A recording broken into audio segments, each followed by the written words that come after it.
안녕하십니까 시청자 여러분. 사실은 제가 월수 금의 세상에 있기를 했는데 이번 주 월요일날 순천을 갔다 오느라고 화요일날 하고 그 다음에 수요일날 하려고 했는데 어제 하려고 했는데 화요일날 제가 했던 방송에 너무 과분한 평가들이 잇따라 가지고 무슨 명품 방송이나 이런 얘기가 들어서 쑥스러워서 제가 부담을 가졌습니다. 야, 내가 오늘 뭐 별 얘기 한 것이 아니고 뭐 순천 갔다 왔다는 얘기 그리고 저 공자의 얘기 무슨 마하트마 간디의 얘기 이런 거 좀 인용했는데 사람들이 너무 감동을 보내주셔서 제가 부담을 많이 느꼈습니다.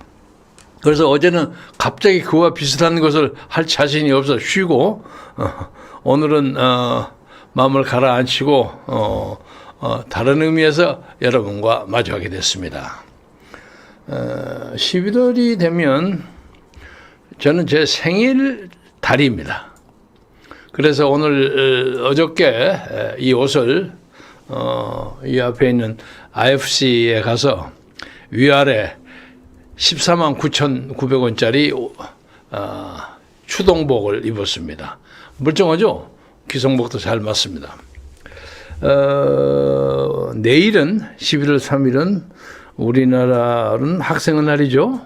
그런데 그게 제 생일날입니다. 그래서 오늘 아침에 제가 깜빡 잊어먹고 있었는데 헌정회에서 샴페인 한 병하고 화분을 하나 보냈더군요. 축하한다고 해서 내 생일이구나. 그래서 제가 내일로 만 80세가 됩니다. 80세가 되는데 이 방송하기 전에 저하고 아주 친한 사람에게 야, 내가 올해 80이 이제 내일 되는데 이거 오늘 밝히는 게 좋냐 그냥 모른 척하고 지나가는 게 좋냐 그랬더니 한참 생각하더니 어차피 사람들이 알 텐데 그 뭐 감출 거 뭐 있어요?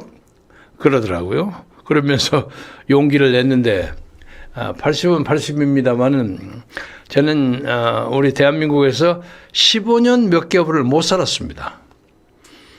보통 16년 망명이라고 하는데 15년 한 7, 8개월 될 겁니다. 그러니까 그 15년 동안에 대한민국에서 살지 못했기 때문에 대한민국에서 소주 한 잔도 못 마시고 살았습니다.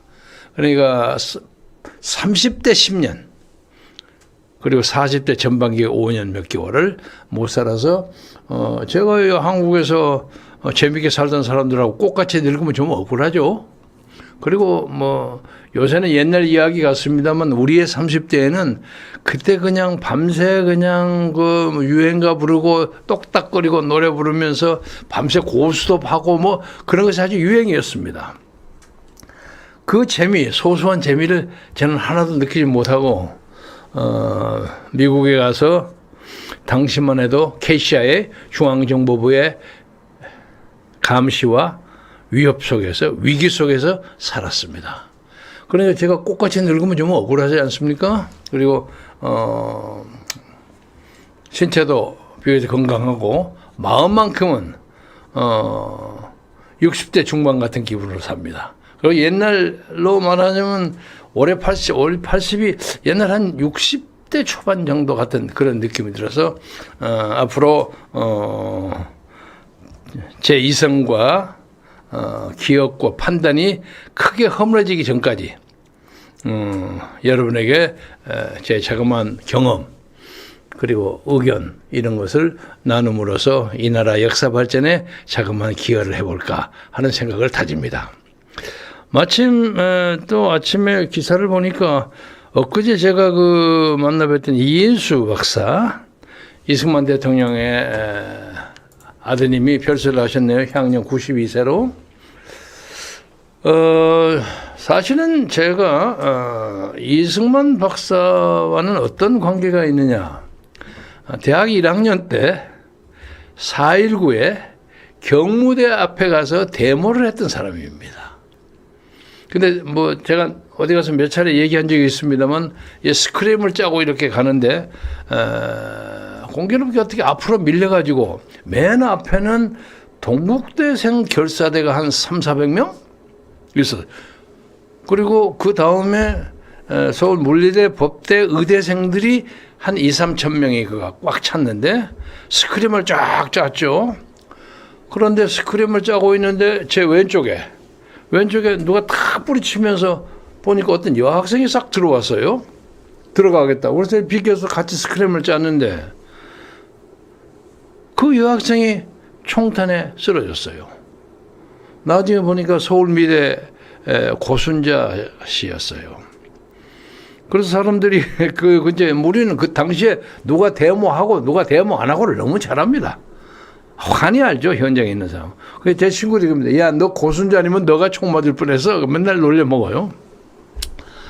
그리고 당시에 데모 같은 건 저는 안 하고 고등고시 공부하고 있던 사람들, 이런 사람들이 나중에 4.19는 더 잘 팔아먹더라고요. 그래서 그건 그 사람들이 자유니까 할 수 없고. 그런데, 제가 그 4월에 주도적인 역할을 했던 사람들로서 4.19의 공법단체, 무슨 4.19 유공자회, 4.19 부상자회, 유족회, 이런 공법단체로서 정부에서 지원과 협찬을 받는 그런데 속하지 아니하고, 그냥 순수하게 4.19가 우리 생애에 아주 중요한, 에포크 메이킹이었다. 중요한 사건이었다. 그래서 4.19의 정신을 가지고 평생을 살았던, 그리고 그것을 아주 자랑스럽게 생각하고, 당시에 경무대와 세종로, 통일동 근처에서 그 소나기처럼 쏟아졌던 총탄 속에서 서로 껴안고 도망치고 했던 그 시절의 사람들 우리는 다 알고 있어요. 그 사람들의 모임인 4월에 요새 제가 회장이 됐습니다.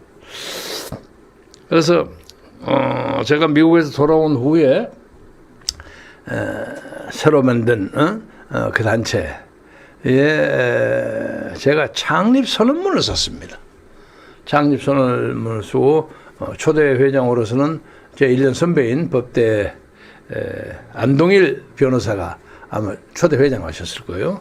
그래서 사람들이 저한테 회장해라 마라 하는 얘기가 수없이 많이 있었는데, 저는 당시에 이제 국회에 관계를 했기 때문에 좀 사양하고 밀리다가 요새는 하도 밀려서 그냥 뒤집어 썼습니다. 그래서 현재 4월 현재 회장인데, 4월의 회장이 이승만 박사의 묘역에 가는 것은 상당히 중요한 사건이 됩니다.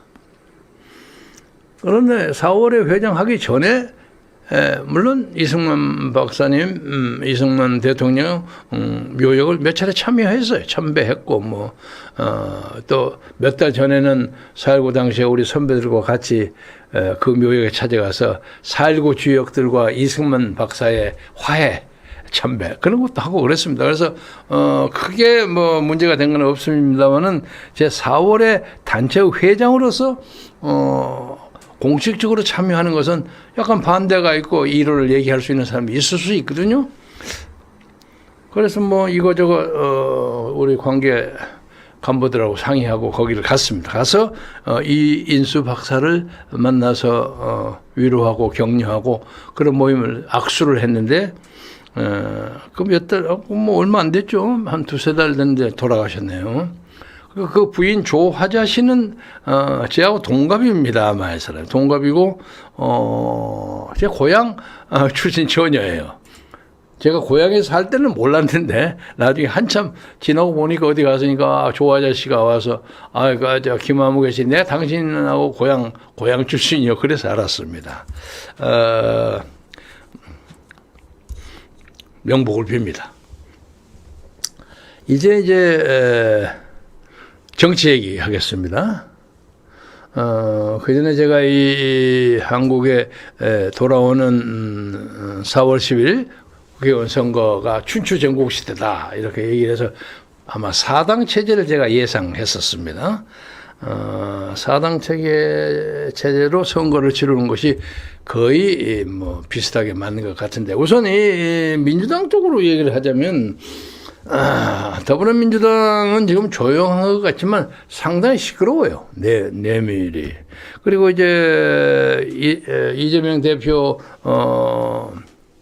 구속 동의안에 가결에 찬성했던 사람. 그러니까 소위 비명파죠. 당내에서는 이재명이 좀 반대파. 이 사람들이 적어도 한 39명? 한 30 내지 39명이 그 결의안에 동의를 했습니다. 그러니까 저쪽에 친명파 핵심으로 봐서 뭐 이거 뭐 형편없는 놈들이야. 찢어 죽여야 할 놈들인데 그 그저 마포의 그 정아무개 의원은 그냥 외상값 내놓으라는 식으로 막 뭐 묻겠다고 나서고 난리 법석을 졌죠. 그래서 이재명 씨가 돌아와가지고 점잖게 그런 문제에 대해서 왈가왈부하지 마시오 하고 큰 소리를 꽝 쳤는데 내심은 그렇지 않는 것 같아요. 그러니까 벌써 비명으로 몰리는 많은 사람, 뭐 지역구에 이미 이재명과 가까운 사람들이 다 가서 진을 치고 선거를 준비하고 있고 이래요. 그래서 뭐 심지어 뭐 일반 유튜브뿐만 아니라 저쪽에 민주당 쪽에 우호적인 뭐 오마이뉴스나 이런 등등에서도 가만히 이렇게 톡쇼를 보면 이재명이는 말 따로 행동 따로 한다고 말따 행따라는 이름을 붙여가지고 놀려먹더라고요. 그래서 결과적으로는 결국 이재명 대표의 입장으로 봐서는 자기의 친일 세력으로 선거를 치르려고 하는 것이 뭐 거의 분명한 것 같습니다. 그러니까 나머지 뭐 이상민이니 서른이니 뭐 김종대 이런 사람들 보아하니까 잘못하면 공천도 못 받을 것 같거든, 밀릴 것 같거든. 그러니까 아마 보따리를 싸지 않을까. 그리고 엊그제도 제가 보고를 들었습니다마는 호남에 가니까 이재명을 극복해야 한다 하는 그런 분위기에 새로운 신당 조직이 태동하고 있는 것을 보았습니다. 아마 그 사람들이 지금 더불어민주당 쪽에 비명파로 몰리고 있는 사람들, 개딸들에게 소위 개딸들에게 딜이 막 당하고 있는 사람, 그냥 막 메시지 폭탄, 전화 폭탄 받고 있는 사람들, 이런 사람들과 합류하는 것이 거의 불가피한 결말이 아닐까 그렇게 생각합니다. 그리고 오늘 아침에도 여전히 뭐 인요한 박사, 인요한 위원장이 화제의 인물인데 인요한 씨가 뭐 낙동강 하류 쪽 사람들 정신 차려라, 뭐 서울로 기득권 포기하라는 발언을 취임 제일성으로 빵 던졌단 말이에요. 그러니까 사람들이 깜짝 놀랐죠. 깜짝 놀랐는데 거기에 해당되는 사람들은 야, 네가 뭐길래 그러냐 이렇게 얘기하기 좀 곤란하죠. 이 자식 봐라, 이거 오자마자 말이야, 지가 뭐길래 이러냐, 뭐 그런 생각을 가지고 있었겠죠. 그러나 전반적으로 그런 정도의 파격적인 모임 조치가 없이는 국민의힘이 크게 뭐 하기가 어렵다. 그런 여론은 상당히 있었던 것 같아요. 그리고 데일리안 여론조사 국민의힘 지지층이 62.3%가 인요한이가 잘할 것이다 하는 기대를 가졌어요. 그런데 이제 말이 너무 좀 심했어. 심하니까 사람들이 여보 당신 나오자마자 그냥 거기 낙동강 벨트에 있는 3선 이상 전부 뭐 물러나라는 식으로 얘기를 해야지. 이게 좀 지나치지 않소. 그러니까 인요한이가 그러면 농담도 못합니까? 이렇게 그냥 웃어버리고 돌렸는데 많은 사람들은 인요한 위원장이 윤석열 대통령의 의중을 발표한 거 아니냐 하고 또 많이 생각합니다. 뭐 그럴 수 있다고 생각합니다. 그런데 그것이 공교롭게 국민의힘의 이번 총선에 가지고 있는 몇 가지 비장의 카드 하나가 발표됐는데 이것이 김포시의 서울특별시 평화 카드입니다. 그러니까 더불어민주당이 한 방 빡 얻어맞았죠. 와, 이런 아이디어가 있었구나. 원래는 지금부터 60년 전, 1963년에 서울시가 크게 확장됐습니다.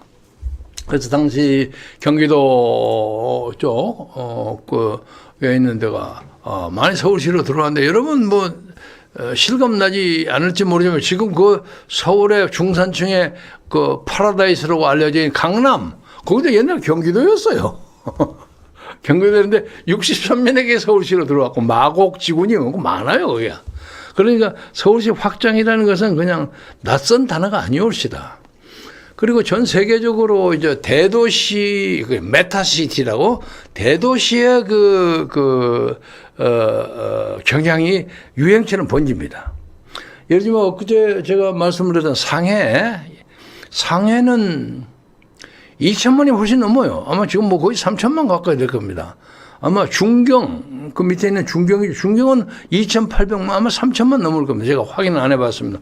굉장히 큽니다.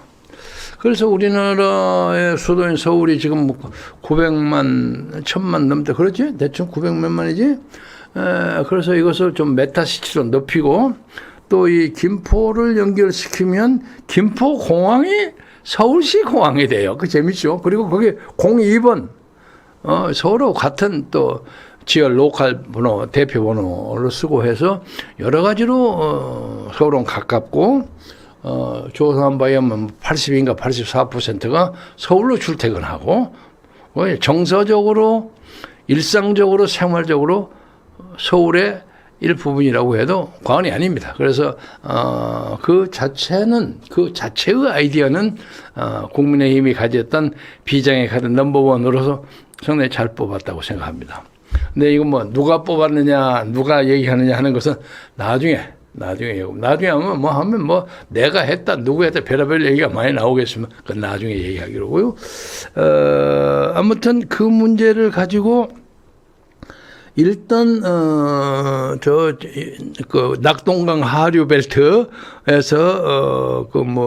3선 이상 다 빠져라, 서울로 올라와라 하는 얘기가 이게 좀 매칭이 돼요. 매칭이 돼서 아마 처음에 언급됐던 하태경 의원은 그 말빨이 센 사람이거든. 그래서 서울에 올라오는 상경 제1호로 많이 꼽혔는데, 예를 들면 그 사람이 상당히 국민의힘 쪽에서도 좀 진보적인 사람이니까 예를 들면 마포 같은 데서 정청래하고 붙는다고 한다면 굉장히 재미있는 용호삼박의 일전이 되리라고 봅니다. 저도 지금 요새 마포에 살고 있습니다. 그리고 또 이번에 김포 이제 그 서울시 편입에 대한 태스크포스 TF가 구성됐어요. 특위가 구성됐는데 거기에 나온 사람이 조경태 의원이에요. 조경태 5선인데 원래 이 사람이 민주당에 있다가 국민의힘으로 간 사람이에요. 그걸 갈 때 제가 좀 자문했어요. 제가 개인적으로 신경가 많았습니다. 밥도 먹고 하면서 그때가 아마 재선에서 3선인가 3선에서 4선 갈 때 그쪽으로 옮겼습니다. 그래서 딱 조경태를 보고 지금 5선이니까 그거 딱 꼽히는 사람이거든. 그래서 조경태 선택 잘했다. 그러면 조경태를 어디로 보내느냐?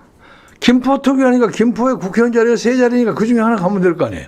제가 상징적으로. 그래서 조경태는 올라올 경우에 김포에 잘 선출해서 김포 서울시 병합의 챔피언으로 잡으면 거기서 성공하면 시골에서 5선, 6선 하면 뭐합니까?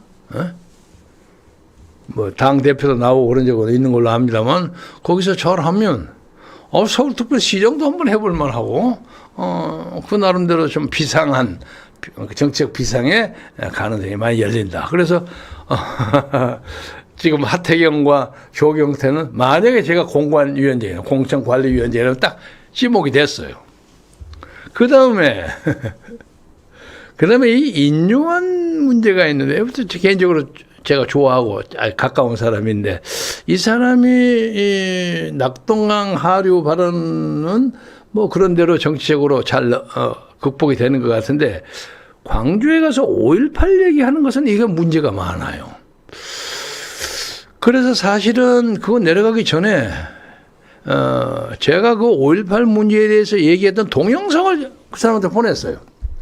보냈더니 한 2시간 후에 고맙습니다 하고 답장이 왔더라고요. 이 사람이 이거 읽었구나.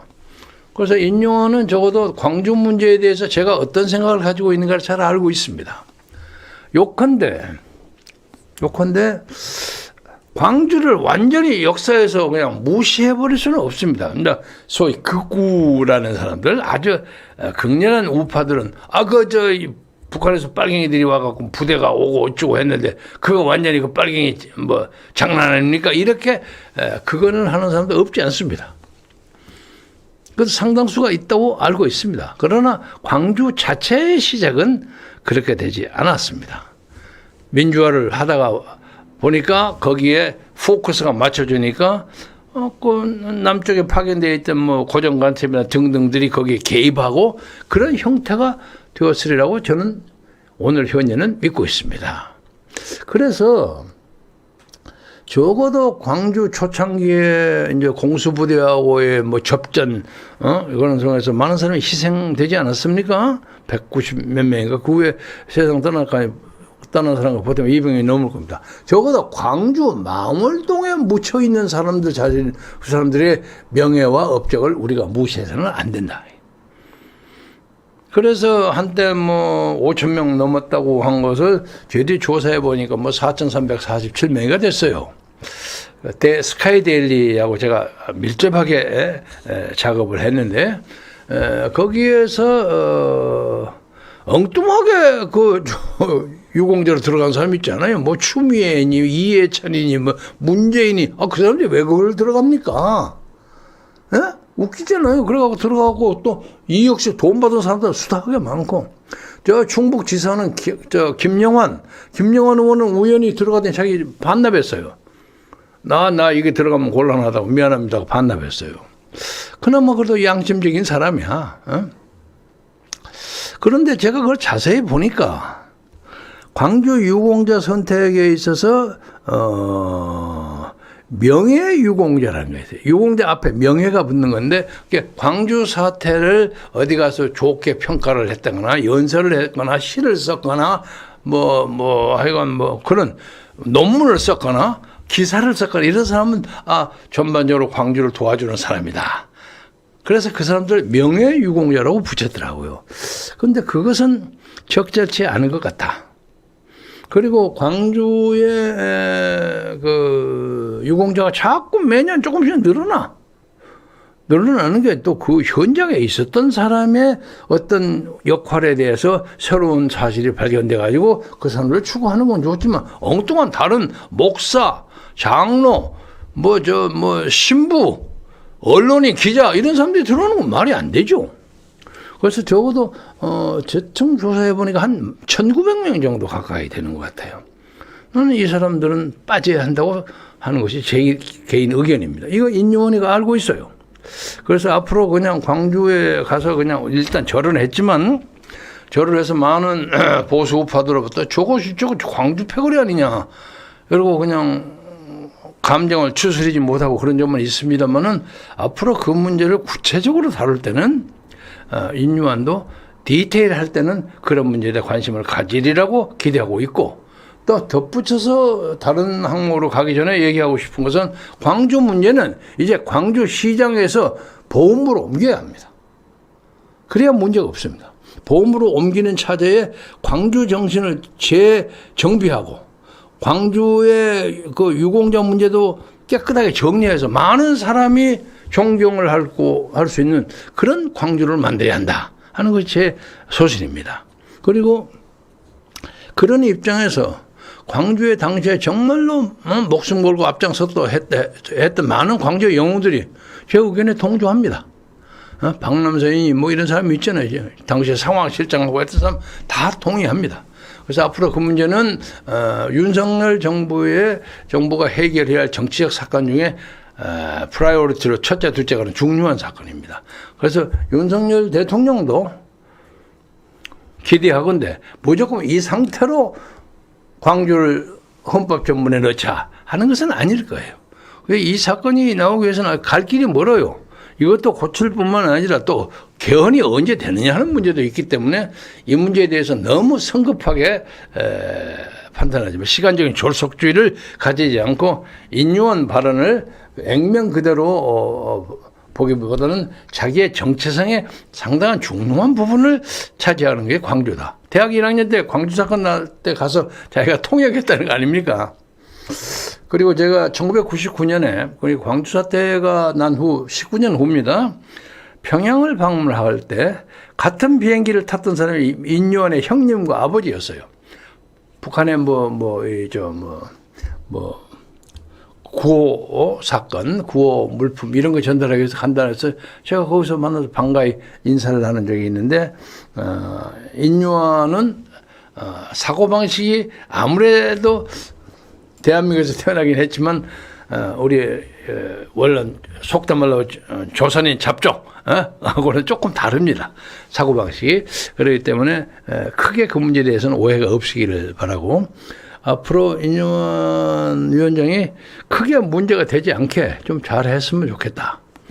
그리고 오늘 무슨 누구야 홍준표, 이준석 징계 취소 그것을 사면이라고 발표했다가 말이 잘못됐다. 그러니까 사면이라는 것은 죄를 지어서 저놈이 죄인인데 그 죄를 용서해 준다는 뜻이거든요.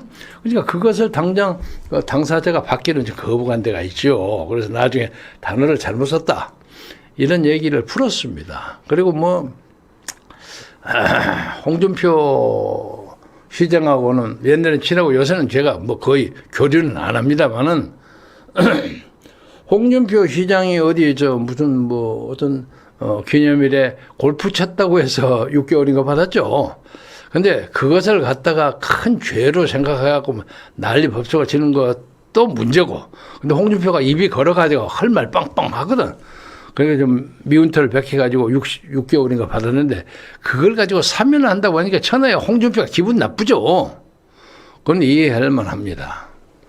그리고 정광훈 목사 지지 발언을 했다가 혼인한 김재원 최고위원도 복권이 돼서 이제 또 나타나는 것도 좋은 일이고, 다만 이준석 군에 대한 문제는 저 사람이 어떻게 받을까 잘 모르겠는데 아마 이준석은 현재로 봐서는 김종인 의원 등등과 같이 신당을 만들려고 할지도 모르겠어요.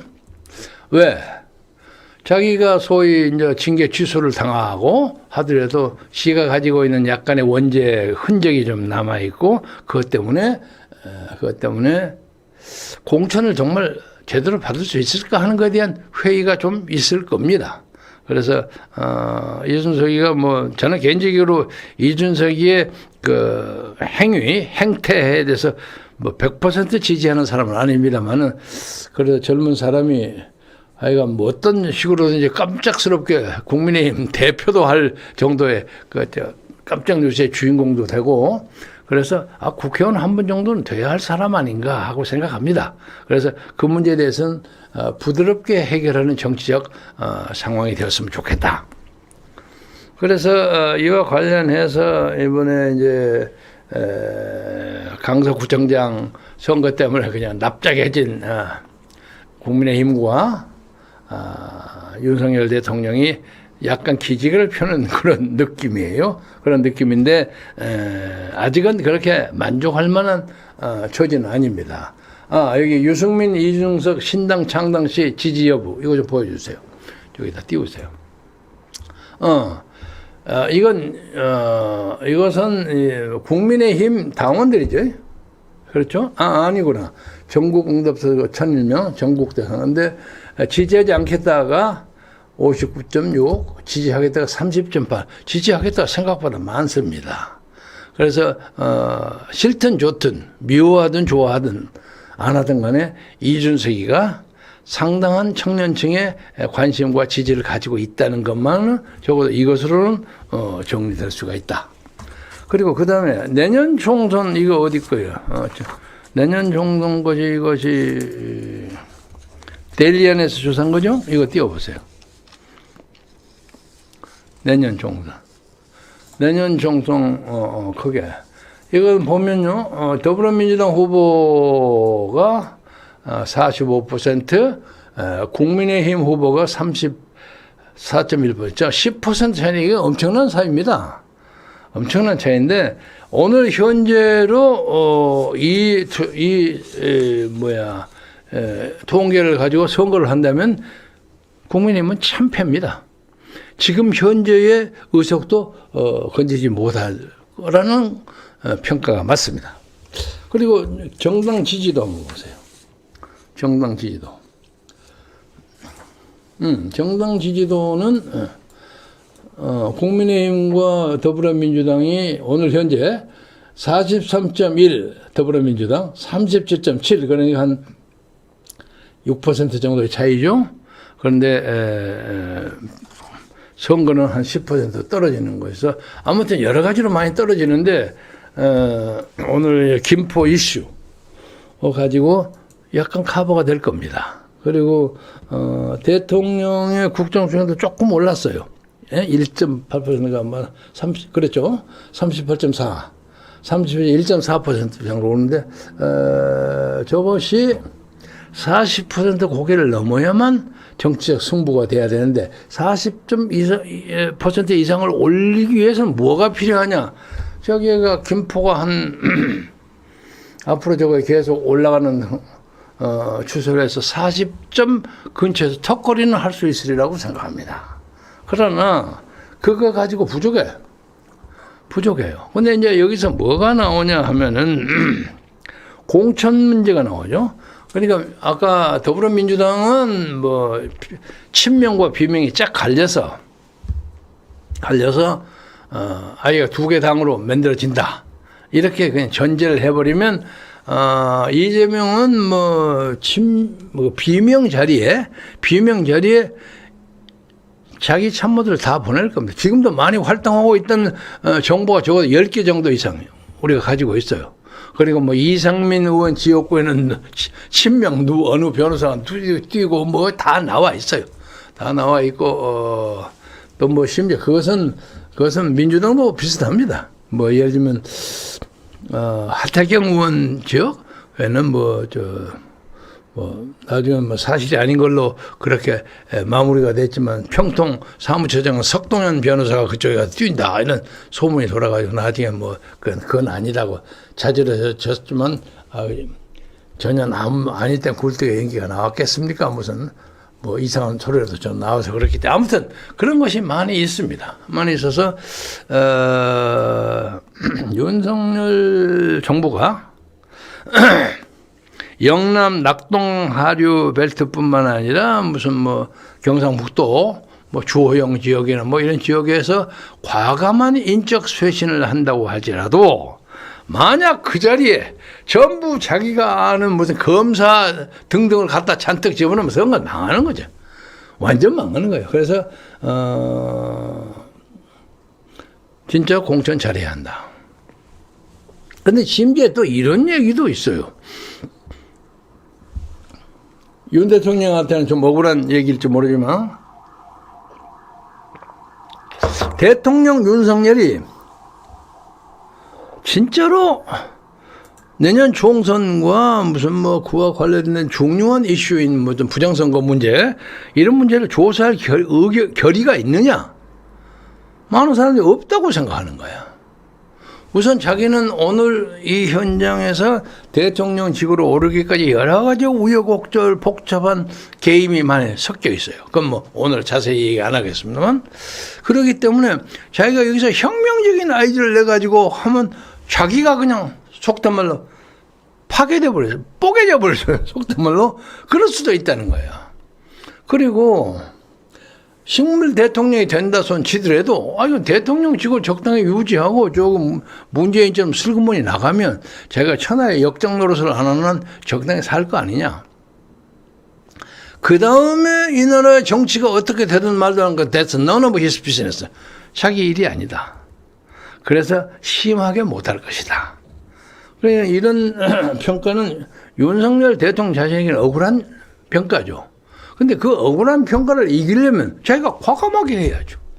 근데 과감하게 한다는 그런 기미가 아직 안 보여요. 근데 첫 번에 이제 정책으로 김포시 편입 아이디어가 하나 냈는데 들리는 그쪽에 핵심 간부에게 물어봤더니 한 너댓 개가 또 그런 것이 있다고 하는데 그럼 두고 봐야죠. 모르겠습니다. 어떤 건지. 그러나 어떤 관계라고 할지라도 그가 부정선거와 사전투표 문제에 대해서 나름대로의 견해와 의견을 발표하지 않는 한 이 선거는 낙관을 불허합니다. 그겁니다. 낙관을 불허합니다. 그리고 공개적으로 제가 묻는 거예요. 아니 왜 아무 말도 안 하느냐 이거예요.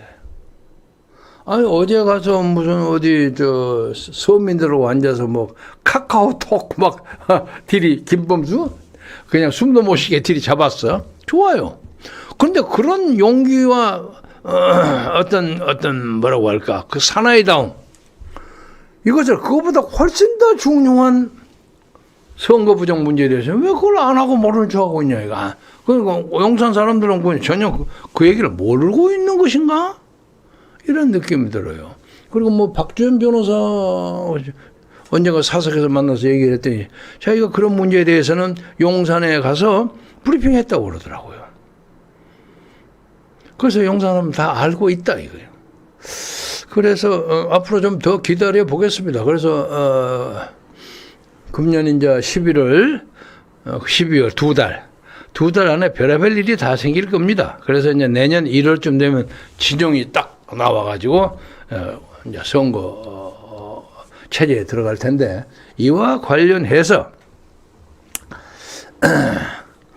이 윤 대통령의 그 선거 부정이나 특히 사전선거 이런 문제에 대해서 그냥 침묵으로 일관하는 것에 대해서 엊그제도 제가 지적했습니다마는 상당히 많은 보수층이 실망하고 있어요. 그래서 이래가지고 안 되겠다. 그 양반 진짜 보수 맞냐? 우리도 뭐 만들어야 될 거 아니냐? 그런 요구가 분출하고 있어요. 분출하고 있는데 어저께 보훈회관에 9개의 그 소위 말해서 적은 규모의 그 정당 연합에서 뭐 내일로 미래로인가 이름도 상당히 문학적인데 얼른 잘 안 들어옵니다. 내일로 미래로 그 사무실을 공개적으로 크게 열었고 그리고 조원진의 우리공화당이 이게 절대 무시 못할 세력이에요. 그래서 무슨 꾀가 있는지 적어도 작년 11월에 매년 11월에 이제 정당이 자기들의 그 당원 현황을 중앙선거관리위원회에 보고합니다. 그런데 작년 11월부로 보고된 조원진의 우리공화당 당원 수 굉장히 많아요. 저도 깜짝 놀랐어요. 아니, 어떤 꾀로 이 조원진이 이런 걸 했지? 40만이 넘어요. 그러면서 광고를 귀하여 우리 당에 50만 번째 당원이 되지 않으시렵니까? 이런 광고를 해서 그래서 난 이상해서 봤더니 41만인가 뭐 이렇게 되더라고요. 만만치 않아요. 한때 그 박근혜 대통령 전 대통령을 내세워서 참 난리를 쳤는데 항상 광화문 무슨 집회를 할 때도 항상 자기들이 독자적으로 따로 했어요. 광화문 집회 있고 지나가요. 빵빵거리고 나는 박수도 많이 쳐주고 했는데 아무튼 독자적인 입장을 가져서 또 거기에 약간의 뭐 문제가 있어가지고 박근혜 전 대통령과 커뮤니케이션이 단절됐다는 설도 있고 하는데 아무튼 오늘 현재로 그만한 세력을 가지고 있는데 그러니까 이달 말 11월 말에 뭐 조원진뿐만 아니라 뭐 정광훈의 자유통일당도 그러하고 또 지금 9개 정당 모았다는 내일로 미래로도 이번 11월 말에 몇 명을 당원으로 지분을 했고 그중에 저희 핵심 당원, 당비를 내는 당원이 몇 명이냐를 보여줘야만 내년에 좌우당 간에 무슨 정치적 학의를 벌리느냐 마느냐 하는 게 결정된다고 봅니다. 그런데 오늘 재미있는 것은 그야말로 오랜만에 정광훈 목사가 저에게 메시지를 보냈어요. 제가 이제 제2 보수 정당이 나올 것이 분명하다 하는 아마 그 방송을 들으신 모양이야. 그래가지고 탁 뭐라고 메시지를 보냈냐면 한번 공개하겠습니다. 여기는 오늘 아침 9시 19분에 보냈어요. 제가 그냥 한번 읽어보겠습니다. 총재님, 제2의 보수 정당은 77만 표를 받은 실적이 있는 자유통일당밖에 없어요. 우리는 이미 자유마을을 통해서 560만 조직했고 1000만 조직하여 선거할 겁니다. 자유마을 검색해 보세요. 그래갖고 멘트 정광호 목사 드림. 그런데 자유마을이 이제 형식적으로 만들어졌는지 안 만들어졌는지는 검색해보고 나오겠지만은 전 목사에게 제가 메시지를 보내려다가 그냥 참았어요. 그리고 오늘 방송을 통해서 얘기하고 싶은데 전 목사는 새로운 제2의 보수 정당을 창당해서 추진하거나 아니면 참여하거나 하기 위해서는 우선 윤석열 정부와의 관계를 정확하게 정리해야 합니다. 그러니까 예를 들면 뭐라고 할까? 정치적 이혼 절차가 애매해. 그냥 몸 주고 마음 주고 다 줬다가 그냥 버림받은 결과로 돼 있어요. 심지어 김기현 대표 측에서 그건 전 목사 측이 발표했죠. 자유통일당 쪽으로 해서 국민의힘에 당원 가입한 사람은 빠져나가 주시기를 바란다 하는 안내 메시지를 보냈다는 거예요. 그러니까 그럼 거짓말은 아닐 거예요. 그러니까 노력을 나눈 대로 많이 했는데 그쪽에서 인정을 안 하는 거야. 그래서 이제 상당히 좀 화가 나 있어요. 화가 나 있는 정도가 아니라 지금도 그 수를 가지고 옛날에 무슨 열린 민주당이 있었죠. 그것처럼 그냥 전국 단위의 선거는 안 하고 비례대표로 해서 찍기는 국민의힘 찍고 나머지 정당 투표는 우리 찍어주시오 해가지고 비례대표 몇 사람을 만들려고 하는 그런 작전 공작이 열린우리당 하지 않았어요? 거기서 나온 사람 그거 다 유명한 사람들 아니에요? 김우겸이 무슨 뭐 다 그런 사람들이야. 그런 것을 하겠다는 생각을 확실하게 버려야 합니다. 그리고 이제 정광훈도 많이 당한 것은 있어요. 제가 기억한 걸로 봐서는 지난번 4.15 총선 때 그가 나름대로 상당한 지지를 가지고 있다고 큰 소리 꽝꽝 쳤는데 그것도 전혀 근거 없는 것은 아닙니다만 전라남도 광주 근처에 200개 확실해요? 내가 알고 있는 200개의 투표구에 그때는 자유기독당인가? 자유통일당 그때 나 애매합니다. 거기가 한 표도 안 나왔어요. 0이요, 0. 200개가. 세상에 그런 게 어디 있습니까? 그러니까 당시에 63대 36이라는 거 제가 처음으로 폭로했지만 그뿐만 아니라 4.15 총선은 부정 덩어리예요, 덩어리. 응? 지금 169명의 그 민주당 중에 적어도 30-40명 가짜야. 그 가짜들이 자기가 알기 때문에 이거 끝나기 전에 이거 가지고 판을 흔들어 버릴까 하는 생각을 하고 있지 않는가 하고 많은 사람들이 생각합니다. 그러니까 전 목사도 개인적으로 불만이 많아. 이해해요. 그러나 자기 잘못도 많아. 그러니까 확실하게 윤석열과 합의혼을 하든 뭐를 하든 확실하게 해놓고 보수 정당이니 뭐니 맨데다 만다 하는데 참여해 주기를 바란다. 이것은 내가 오늘 공식적으로 제의합니다. 지금 제 개인 생각입니다만은 제 개인 생각입니다. 뭐 공론은 아닙니다만은 국민의힘이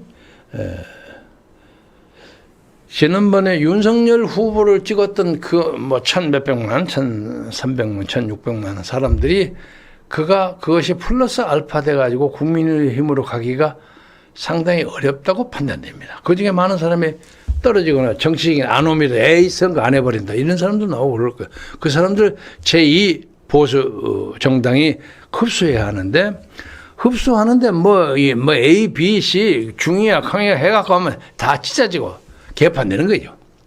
그래서 어떤 정당 연합에서는 불초 소생도 좀 거기에 이름 넣어달라고 꾸준히 그런 설득도 있고 합니다만 저는 이제 1차적인 것이 윤석열 대통령이 진짜로 부정선거 문제에 대해서 확실하게 입장을 취하고 중앙선거관리위원회를 혁파하고 그리고 또 여러 가지 좋은 정책 대안을 내서 이재명 당하고 경쟁을 해서 압도적으로 과반수 이상을 딸 수 있도록 하는 것이 최선의 시나리오입니다. 그럴 경우에는 우리도 협조할 용의가 있어요. 그리고 그 대신 이쪽에 협조하는 조건으로 군소정당의 사람들의 상당 부분을 그쪽 총선 라인에 개입시켜야죠. 가담시켜야죠. 그런데 현실적으로 그것이 어려울 것 같다는 느낌이 들어요. 그래서 제2 보수정당이 강력하게 나와가지고 4당 구조에서 나름대로 몇십 석을 딸 수 있는 그런 여력을 가져야면 이 나라 정치가 제대로 되지 않을까. 그리고 윤석열 대통령 쪽에서 지금 그 선거를 만지고 있는 사람들이 멘탈리티나 전략이 그렇게 자유주의자로서 확실한 생각을 가지고 있는 사람이 많지 않다 하는 느낌이 듭니다. 이것을 보수주의자들은 다 알고 있어요. 감추고 뭐 어쩌고 해야 다 알아요. 그걸 왜 모릅니까? 그래서 대통령이 그 서민 앞에 가서 카카오 잡는데 그렇게 막 열내고 하는 것도 중요하지만 핵심은 이 나라의 지금 문제의 핵심은 부정선거예요. 그래서 공병호 같은 사람을 중앙선거관리위원회 개혁위원장으로 임명해란 말이에요. 그럼 문제가 달라져. 그냥 올라가 대통령 지지도도. 왜 그런 뻔한 것을 알고도 못하느냐. 우리가 가르쳐 주는데 해보세요. 인용을 조금 해도 그래도 그런 대로 긍정적인 요소가 있는데 거기에 앉아있는 사람 낙동강 하리라고 해서 좀 미안합니다만 거기에 앉아있는 사람들 많은 사람들이 뭐라고 생각하냐면 거기서 몇 선 하는 사람들 서울에 올라오면 시의원도 제대로 못할 거라는 그런 평들을 많이 해요. 개인에게는 대단히 서운한 평가지만 그런 문제를 생각해서 선거야말로 개인의 현명함과 지혜, 전략, 전술이 총집결해서 만들 수 있는 뭐라고 할까? 정치의 최대의 드라마예요. 이 드라마를 엉뚱하게 자기 개인의 입장 생각을 어쩌고 하면 우선 자기 개인도 불명예스럽게 될 것이고 또 하나 역사에 평생토록 종생토록 조롱과 비웃음의 대상이 될 수가 있다. 그것을 생각해 주시기 바랍니다. 요새 우리나라 정치를 하는 거 보니까 옛날엔 저도 그런 생각을 가졌습니다만 대통령 안 되기를 천만다행이라고 생각하는 사람이 많아요. 아이고 대통령이다 그 욕을 뭐하러 먹어? 그 이 나라에서 그나마 그래도 욕을 안 먹는 사람 내놓고 까놓고 욕을 안 먹는 사람 이승만 대통령 그리고 국가 건설에 기반을 잡았던 박정희 비판하는 사람도 있죠. 나도 되게 비판하고 재패 들어 얻어터지가 별거 다 했지만 가만히 보니까 박정희만한 사람이 없어. 에? 그래서 이 선거라는 게 소위 제너럴 일렉션 아닙니까? 대통령 선거보다 더 중요한 겁니다. 국회의원 선거니 국가의 법을 만들고 국가를 전체를 그 프레임을 만드는 집단이기 때문에 이것에 관계되는 윤석열 대통령이 정말 지혜롭게 때로는 과감하게 위험을 무릅쓰고도 나서는 사나이의 용기를 보여주기를 바라고 그 시민들 사이에 앉아서 저 카카오 김범수 정도 열내는 것 정도는 아무것도 아니에요. 그 정도 가지고 그건 사실은 제가 보기에는 그건 경제권 장관이나 금융위원장이 얘기를 해도 되는 거예요. 자기 급을 너무 내렸어. 쌈 싸우기 좋으니까 건이 좋으니까 그랬겠지만 그것은 밑에 사람들을 시켜요. 그리고 나중에 문제가 되면 카카오를 지지하고 운영하는 사람도 많이 있는 거 아닙니까? 근데 그냥 카카오를 그냥 숨도 못 쉬게 그렇게 잡아버리면 안 돼요. 옛날에 김대중 대통령 얘기를 한마디만 하자면 IMF를 어떻든 간에 극복을 시켰다는 긍정적인 평가는 받습니다만 그 사이에 정부가 구조금융을 180조를 쏟았어요. 기업에게. 그중에 120조를 걷어들였습니다. 60조가 없어졌어요. 근데 그 60조 중에 크게 잡아서 한 반 정도는 살릴 듯 하다가 못 살린 거야. 근데 나머지 30조. 물론 사람들이 그래요. 그 관계된 사람. 그것은 애초에 되지도 않은 거, 지원한다고 보내가 돈만 없어 중간에 정치자금 빼먹었다 하고 생각하는 거예요. 근데 그런 불평을 하는 사람 중에는 대우가 있어요. 대우 김우중. 김우중 씨가 빚이 너무 많아서 크게 세계 경영을 하다가 문제는 많았지만은 그래도 그렇게 잔인하게 없어질 것은 아니었다. 63빌딩의 최 회장. 거기도 그렇게 생각해요. 그리고 무슨 기아 자동차도 그러더라고요. 기아 자동차 요새 얼마나 잘합니까? 근데 기아 자동차를 뺏어가고 그냥 현대 줘버리지 않았어요. 그 사이에 그걸 담당하는 사람들은 수백억 돈을 가져가 큰 소리 뺑뺑 쳐가지고 뺑뺑 돌아가 그거 갖고 지 돈처럼 폼 잡고 살아요. 하나님이 무서운 줄은 몰라. 그래서 김대중 5년 정치의 빛과 어둠입니다. 저는 그 내용을 비교적 잘 알아요. 그래서 그런 문제에 대해서 우리 윤석열 대통령이 아직 경제적인 스캔들 이런 것은 거의 없는 걸로 압니다만은 하여간 정치적인 문제에 대해서 지혜 그리고 특별 용기 공정과 상식이라고 주장하는 자기의 구호에 맞게 정치를 끌어가는 것이 가장 필요할 때가 바로 지금이다.